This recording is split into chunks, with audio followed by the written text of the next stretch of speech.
Здравейте хора, днеска ще оценяваме храна. Такива неща, примерно ориз, бургери и такива неща. И айде да започваме. Първото е ориз с месо, мисля, че и грах. Обичам пето място. Сандвич. Сандвич обичам за закуска, като отивам на училище. Много ми хареса. Това някакво сейно като супа, ама не е супа. Това какво би трябвало да е? Пишете вдолу коментарите какво е това нещо, защото аз не разбирам какво е. Не разбирам изобщо какво е това. Моля ви, пишете в коментарите какво е това, защото това ми изглежда се едно на някакви пръсти, ама са 3 пъти с един пръст повече. Много ми изглежда на ръка.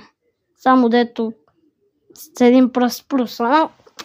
Изглежда вкусно, но няма да го слагам на първо, защото ако го сложа още от сега на първо. Сега това тако ли би трябвало да е? Аз обичам тако, но не съм...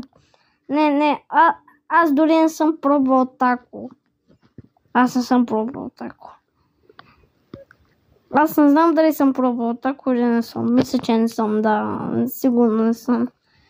И затова просто тако, не знам, но изглежда много вкусно. Затова го слагам на 4-то място. Заслужи си го 4-то. Айде, след това някаква манджа би трябвало да е това. Картофи! Картофи на сухо не ги обичам. Не, харесват ми, но не ми е чак толкова вкуса. И затова аз обичам картофки с сирене или с кетчуп.